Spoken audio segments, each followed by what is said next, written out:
Hi everybody, Eddie here. Just going to do a quick market update. Last few weeks I've been busy with life, so haven't had a chance to do one. So since the market's been pretty volatile, I thought I'd do one now. Last 3 weeks been very interesting. So we did found like a little bottom around that 3,800 zone. We've been basing around that area, and then we shut up with a higher high rally, kind of paused right around that 50-day moving average. We're at the lows of this consolidation range where it broke down. So when it was pausing right here, I was saying that if we break above this, we were going to go test this 4,300 area. But if we break down, most likely we're going to come down to break for test 4,000. And then if it breaks, we're going back down to the low. So we did that exactly today. So it was actually a fairly good trade. I missed most of this today. I actually traded the bull side and made quite a bit of money day trading that. I have not played any puts today for some reason because I was busy. I'm usually really busy on Fridays and I can't watch the market. So on this morning, I completely missed the morning sell off, and then in the afternoon, I actually caught 3 rallies on the way back up, and then I missed the sell off at the end of the day as well. So, but I actually came up doing better than most days on just that trade. So it doesn't, like with day trading, it doesn't really matter which direction you go with. You can still make money in either direction, right? But anyway, back to the index. So you can see right here, we consolidated for 2 full weeks, right? And then yesterday was Spx Rolling day, meaning that funds, the ones that are holding calls and selling cold calls and stuff like that, they actually close off their position this week and then roll it for next month, right, or next quarter. So that was yesterday, and somebody must have knew something because he sold off quite sharply yesterday after he broke the lows, right? And I say once he breaks this low, it's going to go down sharply, and we did exactly that in the last 2 days, right? So that's why it's very important that you pay attention to certain levels, and when those levels get penetrated, you want to prepare yourself. You either hedge, go cash, or day trade. Right. So right now, I only have a little bit of stuff that I'm holding, and then I'm day trading most of it. Right. So with that breakdown, today we had a big gap down right at the open.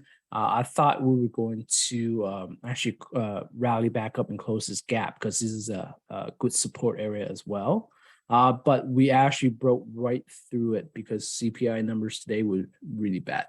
So that means that for next FOMC meeting, I think it's next week, chances are that a lot of people think they might raise interest rates by 75 basis points, right?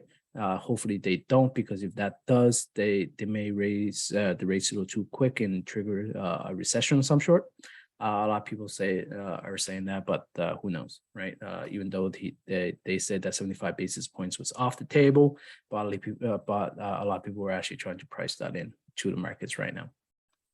Anyway, what you're looking for is for next week. Are we going to hold this area? This is a very key area to hold. If we don't hold this area, there's quite a ways down, right? We'll go back down to this zone right here, around that 3,500 zone.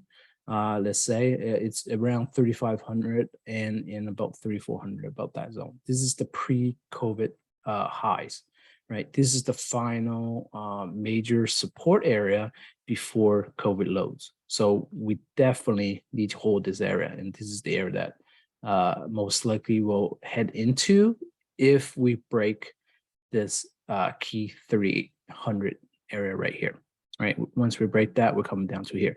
Once it's down here, though, starting to back up the truck and start loading up on some long-term stocks, on companies that you really want to hold for longer term, and stuff that will thrive in a booming market, right? So stuff like Apple, Microsoft, Google, Amazon, right? You can most likely start get into those positions somewhere around this level right here. All right. Well, let's take a look at the Qs. So the Qs are very similar chart. Once we break this, right, We dropped a little bit more on the Qs than we did on the SPX from the highs. So I think the Qs are down like 30-some% from the highs already. Let's check that. That's about, yeah, right now we're at 30%, right? So chances are if we break this area, right, we're going to go test this area right here, this 260 area, which is about 35%. And if that breaks, coming down here pre-COVID highs, which is about 40% pullback. And that is typical in the bear market for tech stocks because tech tend to run up much quicker than SPX, but they also fall down just as fast, right? Much faster. Than SPX as well. So that, that's just the type of trading instrument the technology is, right? So if tech breaks down to these levels, like I said, this is the area you really want to start loading up on it. I would go in with a half position and then maybe add in layers on the way down if we do go down any further. And then leave some cash around for the trend back up to add on, so you don't try to go all in one spot there. All right, and just from the look of things, we're very bearish. Chances are we will break down unless next week some miracle that we'll get like a big engulfing candlestick or reversal candlestick with some short to fill that gap. And then if we can rally back up to the 50-day moving average, then we can chop around and then rally up towards the 200 again, right? So our only hope is to not break the lows of this area. If we break the low of this area, it's pretty well game over for that, and then we're going to head straight down to the lows right here. I'm assuming we're going to hit that pre-COVID high area, right? All right, so I'm going to take a look at some stocks. If you want a comparison of value stocks of SPX and growth stocks on SPS, value stocks actually didn't drop that much, right? If you take a look from the highs right here, this is SPYV, which measures the value stocks of the index. And at the moment, it's only been down 11%. That's very low, right? Compared to SPYG, which is the growth stocks within the S&P 500, it is down about 27%, right? It went down as low as 30%. So growth is where the sell-off are, and value is what's holding the market up, right? So that's something to pay attention to, right? If you look at it even today, like growth stocks is where majority of sell-off is down 2% in growth, and value is only down under 1%, right? So, if you want to stay invested, maybe rotate some money into the value names till the market sells down. And then once we're back up in uptrend, you can rotate the money from value back into growth, right? And that way you can the best of both worlds, right? You get while the volatility is high, you go with something that's low volatility, and once the market trends back up, the growth name is going to outperform the value names, so that you can actually rotate back into the growth and ride the next wave up, right? And we're going to take a look at some stocks. So the FANGs are really important. They pretty well make up the index. So you take a look at Apple. Apple is way back down to the bottom of this trend line right here. This is a support level. This is the breakout high. So this is the main support for Apple, because this area has been tested multiple times and broken out. Now we're coming right back to this area. So it works as a support on the way back down, right? So Apple needs to hold this area. If not, it's going to come back down to around that 116, 110, 116 area. And, if Apple does come down to about 116 area, you can actually start accumulate some shares down here, right? For the longer term, right? AMD is still in this downtrend. It kind of hit the top of this wedge, and then it got rejected off the top there. So it's coming back down. So if things do continue to go down, most likely it's going to hit like the bottom of the channel right here. Your major support right here, 72.50. It was around this level for over a year over here. So this would be the area that you really want to get some stock, right? Because this area is the main support before we come down to about that $50 area. If that breaks, this would be the area where I would enter like 1/3, right? 1/3 or half. And then you can add like 10-15% trenches around 60 and 50 and around 40 if that happens and you hold for longer term, right? Because the AMD is still a really great growth company, and they make good money, right? So they're one of the better semiconductor companies that you can get into. So just pay attention to these levels, and then you can trade around it. Amazon. So Amazon is on the free fall. So once this consolidation area broke, it was done, right? Yeah. Once it broke below the 200 right here, you can see it broke. It was consolidated for like over a year, and then it broke the 20-day moving average, made like a double bottom, went back up, tested 200, failed, and that's when you should get out of the stock, right? Because you can see it just went straight down from here, and now it's testing the 50 and it's coming back down. So most likely, if he breaks the $100 area, it's going to come all the way back down to about that 80 range, and about that 80 range is where you want to start buying. Because Amazon is actually a really good company. It's not even about the retail sector about Amazon, is their AWS that's going to be their moneymaker. AWS is their cloud business, and their cloud business is actually still growing very rapidly, right? And it's one of the best cloud services out there, if not the best. So this is still a great company to invest into. And at these levels, these discount levels, you may not see them again, right? After they hit. So you want to start adding at these major levels and just accumulate over time, like dollar cost average in for the longer term. I would buy these type of stocks in your TFSA or SP, for the longer term, and keep your trading money into a separate account so you can trade around the position as well. Facebook is not doing much. It probably won't do much for a while because Facebook, as a company, it's going nowhere till metaverse finally becomes a thing, which may take forever. So I would just skip that name. Google. So Google broke down as well.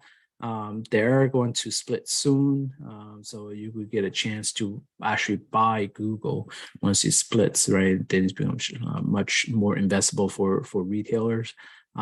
This is a key area to hold, 2000, right? It seems to be holding that area quite well compared to an index, because most indexes are back to around that area already, and Google's still holding it. So that's a sign of relative strength. So that means once this market downturn is over, Google is one of the main names that you really want to get into, because when you're in a bear market, you really want to concentrate on relative strength names, meaning names that are holding really well in a bear market, so that once the bull market comes back, those are the names that's going to outperform, right? So that's why you really want to look for names that are holding really well versus the market. Microsoft, just like all the other names, is all coming back down, and it is in the fallen wedge. So it is towards the lower end of the wedge, but if this breaks down, you're looking at about 210, 220 area, right around here. So this is your main support, and if it does come down these areas, you can start accumulating some shares down here. Microsoft is definitely not going anywhere, and it's one of the better cloud names as well. So this name you can hold pretty well for a long time. So if it comes down to these kilos, just buy them up, right? Buy them in segments, don't buy them all at once, and then once the market comes back up, you're gonna make some money. Nvidia, very much the same like AMD. These names, they went up fast, they come down just as fast. That's why you want to be very careful when you invest in growth, because once they break down, you want to get out of them. Doesn't matter how good the name is, you just want to get out, wait till it bottoms, and then go back in once it's in uptrend again. So Nvidia, good price to buy around 135, right? If it comes down to around this area, this is the area you really want to start buying, accumulating for the longer term, and just buy them in $10 segments or $5 segments, right? So every $10 drop, you just add a little bit more shares, and then the best way to add them, you can actually just sell puts at those levels, and then if it gets triggered, you get the shares, right? If it doesn't trigger, you get the income. So that's the best way to do it. Just sell puts knowing that you're going to get the shares and knowing that you can go down further, right? So do them in segments, maybe do like 1 or 2 contracts at a time to accumulate shares as it goes down and collect some income to reduce your cost of owning those shares. Tesla, I think they just announced that they might be splitting their shares again. So if that's the case, there could be a little rally on Tesla, but it's been holding fairly well around this 600 to 700 zone. This is a key support. You do not want to see it break below this low right here around that 550. If you break below the 550 area, it can come down pretty hard. So watch that very carefully if it does come down to around these levels here. Even though I think Tesla is going to be one of the main companies in the future, it's going to be the most valuable companies in the future. But you know, short-term wise, you never know what's going to happen. So you want to be very careful once it comes to these key levels, and you want to start accumulating small, and then know that it can come down pretty hard. If it breaks 550, it's going to come down to 400, and then it can come down to 3 and then 2. Right? If it comes down to, I'm going back up the truck. But yeah, so yeah, this is the area that I'm really going to concentrate on, between this 600 550 zone. All right, that's also the buy zone. So if it's at the 550 600, this is where you can get a few shares, and then hopefully you go up from there. Anyways, that's the update for now. There's some of your trading ideas, how you should plan those trades. In this type of market, what you really need is that risk management, right? Risk management is your #1 priority. Always play defense. You know, if you see things that are breaking down, get out of it or hedge it, right? It's better to get out and just keep the cash and just wait for the market to come back, right? Like a lot of my students, a majority of them that listen, they're super happy that they didn't have 70% losses in their account, while other people that were bag holding, and I've been saying just trim some for months now. If they're still bag holding the entire thing, then I'm sure they're down like 50% or more on their accounts, right? And I know that some people that I taught, they show me their accounts, and they held some growth names all the way from the top, right? Because they heard somebody else was buying them, and then they bought them thinking it's a really good company, and they will be a really good company. But in short term, growth stocks, when things go bad, they go really, really bad, right? That's something I learned over time. I've been trading for 20 years. So, when you see things like that happen, you have to get out as quickly as possible and cut your losses. I know it's painful right from the start, but you'll be so happy when you know that you got out, like right here on Tesla, right? If you got out like when this broke down up here at around that 980, if you bought a 1,000 or 1,100, you got out 980, and you think that's painful. Think about it now. That's $700, right? You would have saved yourself a bunch of money on the way down, right? That's why it's really important to learn how to trade, learn how to manage the trades, and if things go bad, you really have to learn how to just bite the bullet and take some losses, right? If you don't want to sell all of it, at least sell half of it, so you got some cash to buy it back cheaper, right? That's always the game plan. Anyways, I gotta go. So thanks. Make sure you like, subscribe to the channel so I could keep things going. And I'll see you guys next time.